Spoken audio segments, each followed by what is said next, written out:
Halo pemirsa, apa kabar hari ini? Semoga Anda selalu sehat di masa pandemi dan selalu bersemangat untuk menjalani aktivitas.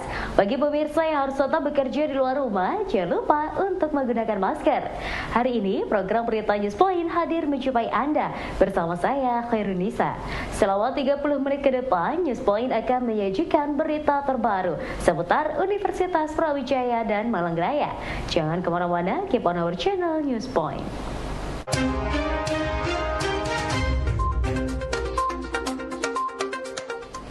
Dalam penanganan COVID-19, pemerintah telah menyiapkan fasilitas kesehatan untuk pasien COVID, baik di rumah sakit rujukan COVID maupun di tempat isolasi terpusat. Salah satunya adalah di Rumah Sakit Lapangan Ijen Boulevard. Bagaimana kegiatan pasien COVID-19 yang sedang dalam proses pemulihan di Rumah Sakit Lapangan Ijen Boulevard?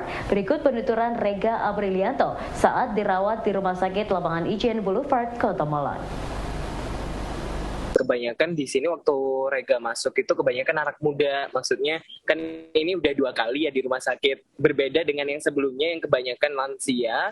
Nah di sini itu kebanyakan anak muda mungkin karena adanya mobilitas yang tinggi juga ya saat ini, perkuliahan tatap muka, mungkin itu salah satu faktor kenapa anak muda banyak yang kena, apalagi Omicron juga tidak memandang ini udah divaksin 2 kali, Rega udah divaksin 2 kali tapi udah masih kena, dan penyebarannya juga yang cukup cepat dan luas, langsung inkubasi 3 hari langsung bergejala dan bisa menularkan ke mana-mana. Itu yang mungkin jadi salah satu faktor anak muda jadi banyak yang kena gitu. Dan yang dilakukan di sini cukup bisa mempercepat pemulihan sih, Bu Dinia. Apalagi kita pagi itu kita langsung senam. Tiap hari itu ada senam, di woro-woro di grup.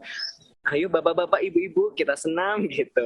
Terus yang mau senam-senam, yang enggak ya enggak apa-apa. Yang penting yang pengen sehat kan diri sendiri, bukan orang lain gitu. Terus kita sarapan. Jadi satu hari itu dapat 3 kali nasi kotak, 3 kali sarapan, 3 kali makan. Sarapan, makan siang, dan makan malam. Dan 3 makanan yang berbeda gitu. Mulai dari gizinya pastinya sudah dihitung oleh ahli gizi. Jadi kita di sini sembuh tidak hanya dari obat yang kita makan, tapi juga nutrisi, protein, gizi yang kita makan juga itu juga sudah dihitung. Lalu ada snack dan juga susu, ada obat-obatan sesuai dengan gejalanya gitu. Nah kegiatannya ada ruang gym juga, nanti aku tunjukin ruang gym. Ada TV di tiap kamar, jadi kita masih bisa nonton TV. Ada ruang karaoke. Ada di sini yang mau nyuci bisa nyuci, ada mesin cuci. Gitu. Kegiatannya apa? Kalau Rega karena di sini juga banyak anak muda ya, biasanya kenalan, banyak teman baru, terus kita unoan, kita cerita-cerita, ya udah itu saling support, saling mempercepat pemulihan masing-masing gitu sih. Pertemuan yang tidak disengaja dalam satu ajang musik membawa musisi Malang Tony Aksa berkolaborasi dengan penyanyi muda Yayang dalam proyek musik Humble Bee. Tony mengaku tertarik dengan kualitas suara Yayang yang sesuai dengan karakter lagu milik Tony. Dari beberapa kali diskusi, akhirnya Tony dan Yayang terlibat dalam satu proyek musik dengan label Humble Bee. Proyek ini mulai bergulir dengan tampil di beberapa panggung musik yang ada di Kota Malang. Jadi mungkin mau sedikit cerita bahwasanya Humble Bee sebenarnya terbentuknya baru aja, jadi masih bayi, baru lahir juga. Gemoy banget.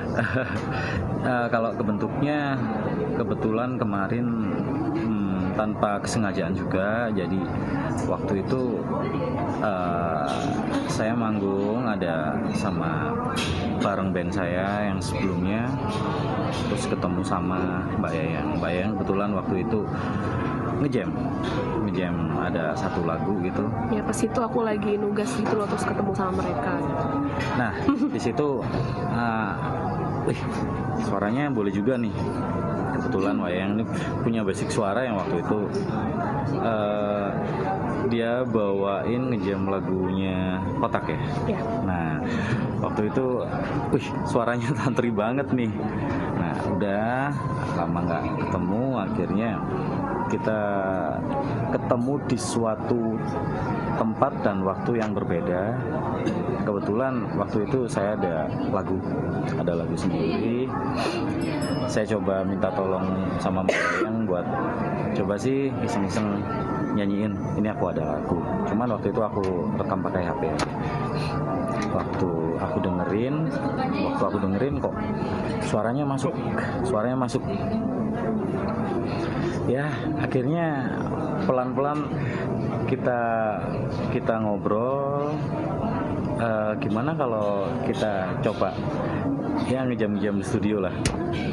Sampai pada waktu kemarin kita dapat tawaran job manggung sama Sinaga ya, sama Sinaga yang sekarang jadi vokalisnya Ada Band tuh. Kebetulan kita jadi opening act-nya. Jadi kemarin kita first manggung perdana di acara tersebut.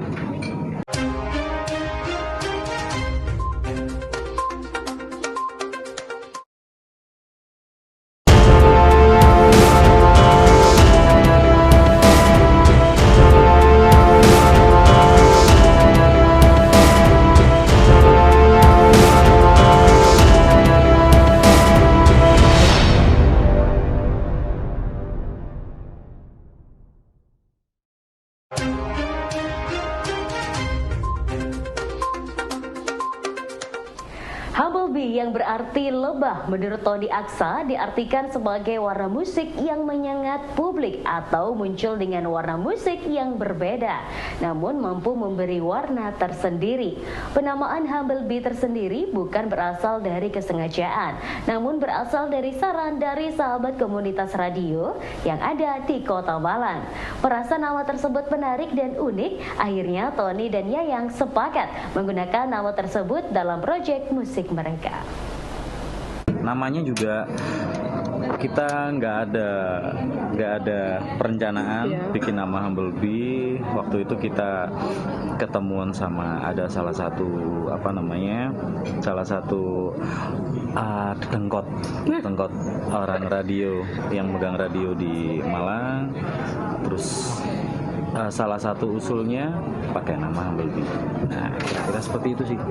Kira-kira ada filosofinya nggak tuh dari nama Humblebee itu, atau ada arti? Bee itu apa? Lebah. Humble. Humble itu apa ya? Kayak Ayo. friendly, terus kayak murah hati gitu ya. Nah. Berarti kalau diartikan apa? Apa coba? Lebah yang Kalau buat saya sendiri ada dua arti. Selain itu tadi, lebah ini kan identik dengan sengatan kan. Oh, oke. Dan jadi mungkin di musik kita mau sengatan, maksudnya musiknya itu bisa menyengat, seperti identik dengan genre musik kami yang suaranya dia juga lebih gahar, lebih rock dan humble. Ya mungkin kita bisa supaya mengingatkan kita agar menjadi tetap pribadi yang rendah hati. Pribadi yang Yang humble.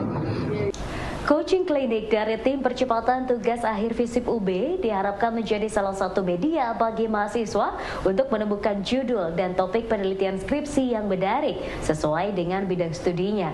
Dewanto Putra Fajar, dosen ilmu komunikasi FISIP UB menjelaskan bahwa klinik ini bertujuan membantu mahasiswa agar nantinya pada semester akhir sudah memiliki gambaran mengenai penelitian dan topik skripsi yang akan dikerjakan. Coaching klinik ini memang program rutin dari tim percepatan tugas akhir, ya. Tim percepatan tugas akhir, atau di komunikasi disebut sebagai TPTA. Di coaching klinik acara ini memberikan gitu ya wacana memberikan semacam pengembangan wawasan bagi mahasiswa yang berada di semester 6 gitu ya, agar mereka itu minimal punya ide-ide gitu ya, ide-ide yang bisa dikembangkan untuk menjadi topik skripsi nanti di semester 7 atau semester 8. Dan memang biasanya kesulitan mahasiswa itu kan di tingkat akhir semester 6, 7, 8 kan kesulitan mencari topik gitu ya, mencari topik skripsi. Maka di coaching klinik ini gitu ya, kami para dosen memberikan semacam gambaran gitu ya, masukan ide kepada mahasiswa agar mahasiswa itu tidak lagi mengatakan bahwa saya tidak punya topik penelitian. Ya. Karena memang di coaching klinik ini diberikan wacana tentang bagaimana ya kira-kira topik-topik yang mungkin lah, ya, topik-topik yang mungkin yang bisa dikerjakan di penelitian, ya, skripsi. Dan sebetulnya tidak hanya kali ini saja coaching klinik dilaksanakan, di tahun-tahun sebelumnya juga pernah dilaksanakan coaching klinik, gitu ya. Dan alhamdulillah di tahun ini, di awal tahun 2022 ini, PPTA gitu ya, memberikan topik yang relatif baru gitu ya, bagi mahasiswa, yaitu pembahasan soal budaya pop dan community biology. Karena memang harus ada semacam pembaruan gitu ya, pembaruan dari topik skripsi mahasiswa. Siapa tahu mungkin ada mahasiswa yang tertarik gitu ya, di skripsinya membahas salah satu di antara dua topik yang diajukan atau ditawarkan oleh TPTA, yaitu Pilihan menu dan kafe di Kota Malang semakin beragam. Namun jangan khawatir, masih banyak dengan harga menu yang ramah di kantong. Salah satunya Apron Worker, kafe yang berlokasi di kawasan Oro-Oro Dowo Klojen, Kota Malang. Menurut Yuko, ini menyediakan menu yang sederhana dengan harga yang juga terjangkau. Pilihan tersebut menjadikan pengunjung memiliki banyak pilihan untuk menikmati menu dari Apron Worker. Untuk namanya sendiri Apron Worker karena sebelumnya saya ini bisnis online shop, menerima pemesanan apron untuk kafe, pertama untuk barista. Jadi saya bikin nama kafenya juga Apron Worker, jadi konsumen bisa pesan apron juga, terutama konsumen yang mau buka kafe. Terus kalau untuk buka cabang sementara masih belum sih, jadi masih bangun nama dulu. Terus untuk jam operasional dan menu apa saja yang dijual di sini, Mas? Untuk jam operasionalnya buka dari jam 11 sampai jam 10 malam. Untuk menunya sederhana sekali. Di sini cuma jual kopi dan menu-menu non kopi. Mungkin bisa dijelasin, Mas, menunya dan menu favorit dari pengunjung, Mas? Kalau favorit masih es kopi sih sampai saat ini. Terus untuk kisaran harganya dan konsep kafenya, Mas, bisa dijelaskan? Kisaran harga dari 10.000 sampai 15.000. Konsepnya semi industrial. Terus selain bisa pengunjung bisa datang, bisa dipesan di apa saja, Mas? Konsumen juga bisa pesan melalui GoFood, Grab, sama Shopee Food.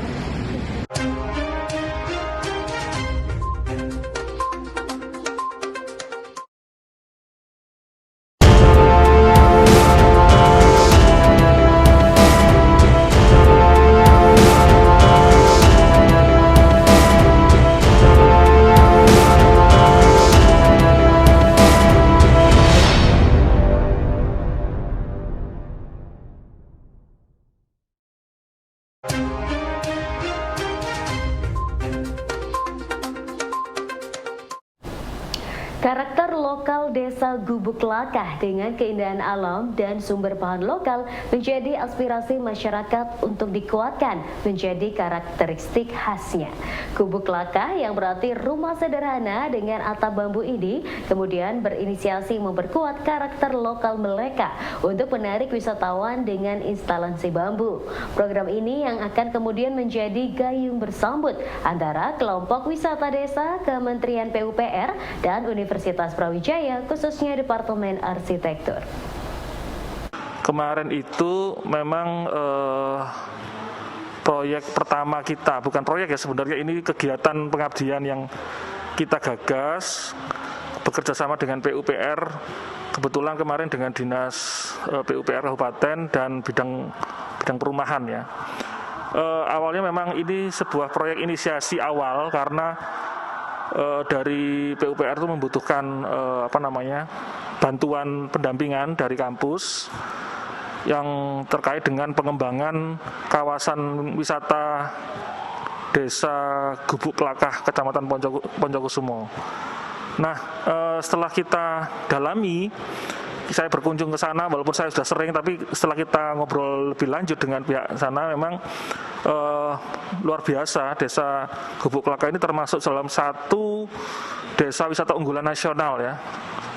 Tahun 2019 terakhir, dia nomor 3 dari yang pertama itu Gunung Kidul, kalau nggak salah ya, kedua Manglipuran, dan ketiga ini Desa Gubuk Lakah. Sehingga kami melihat ini sangat strategis, ini termasuk kawasan strategis nasional ya. Jadi KSPN, kawasan strategis pariwisata nasional Bromo Tengger Semeru. Jadi alhamdulillah kita melihat itu sebagai sebuah potensi yang perlu kita dukung gitu.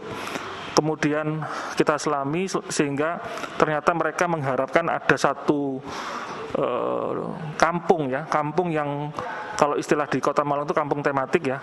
Jadi di sana mereka lebih menggunakan kampung wisata yang untuk memfasilitasi wisatawan. Dan programnya PUPR itu menyediakan homestay, dan itu sudah dirasakan oleh masyarakat. Jadi homestay itu pengertiannya adalah bagian dari rumah mereka yang digunakan sebagai penginapan. Jadi bukan bangunan baru.